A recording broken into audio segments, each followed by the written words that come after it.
la impronta de Reagan Thatcher en esa época realmente, y lo dice Romano Prodi en una entrevista que está en el libro, dice, realmente le puso como una marca a las gestiones de gobierno en Europa, y a partir de allí las asimetrías que venían en un proceso, en una tendencia a desaparecer, se acrecentaron. Y a partir de algún momento se empiezan a gestar fracturas que hacen que Europa tenga hoy países ganadores y países perdedores. Si uno mira Alemania, Bélgica, Holanda, Finlandia, Dinamarca, tiene la sensación de estar en una Europa, pero si se para en Atenas, en Lisboa, en cualquier ciudad italiana, en España, en Irlanda, va a tener la sensación de estar en otra Europa. Es más, se ha acuñado un acrónimo que se llama PIGS. PIGS son cerdos, chanchos. PIGS quiere decir Portugal, Irlanda, Grecia, España. Cuando se habla de los PIGS, se habla de los países de la periferia, se habla de los países del sur, se habla de las economías más altamente endeudadas de Europa. Y cuando digo más altamente endeudadas, quiero llamar la atención sobre el tema de la deuda, que ocupa también una buena parte del espacio del libro. Porque la realidad de Europa está atravesada por el drama de la deuda. Porque Grecia, que es el país ahora del que más se habla y es el que está en el vértice del debate grande de Europa, tiene un 170% de deuda sobre el Producto Bruto Interno. Y Portugal, que es el país donde yo vivo, tiene un 130% de deuda sobre su Producto Bruto Interno. Y España, que está ahí nomás, de Portugal, tiene un 100% de deuda sobre su Producto Bruto Interno. Argentina tuvo, en el momento más dramático de la noche, en el año 2001, un 160% de deuda en comparación con su Producto Bruto Interno. Y estalló. Entonces la situación de estos países es dramática. No es una situación complicada, porque uno tiene que preguntarse cuántas generaciones, cuántas medidas, cuánto achique va a ser necesario de perseverar en la implementación de esta política para que se puedan terminar de pagar los intereses de la deuda y les quede solamente el monto inicial de los préstamos. Y no hay horizonte para eso.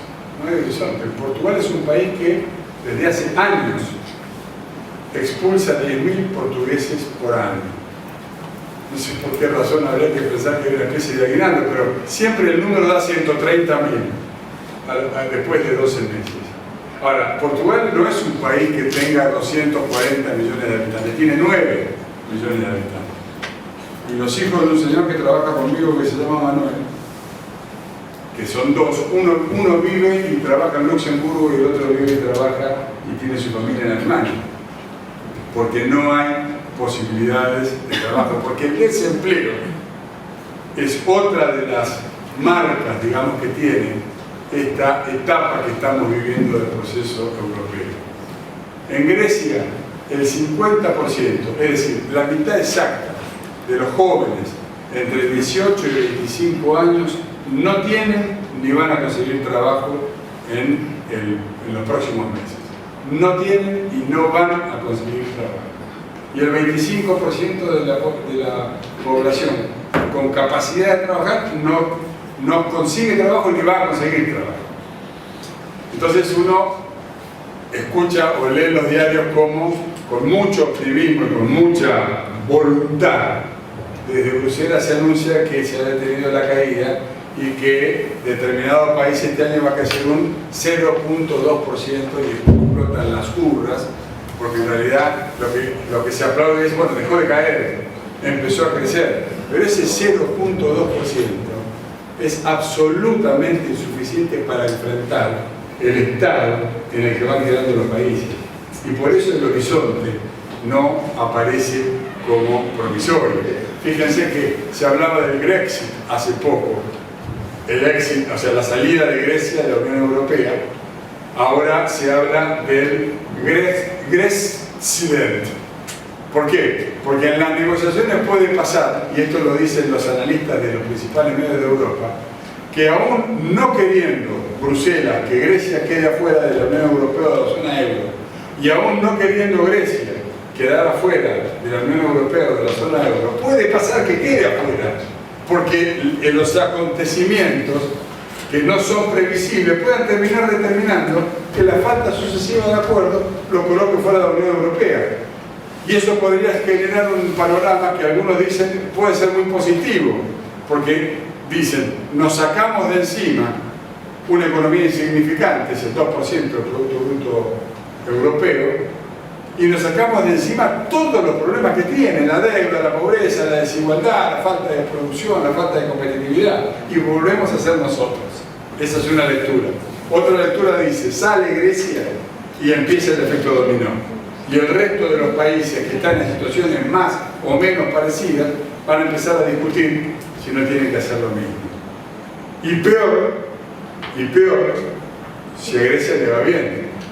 Porque si a Grecia le va bien, entonces el efecto de imitación puede ser muy importante. Claro que Grecia no es Argentina. Las condiciones objetivas, y esto lo veníamos hablando recién con Andrew y con Vicente, las condiciones objetivas, la potencialidad objetiva de Grecia no es la misma que la de nuestro país. Pero nuestro país lo hizo.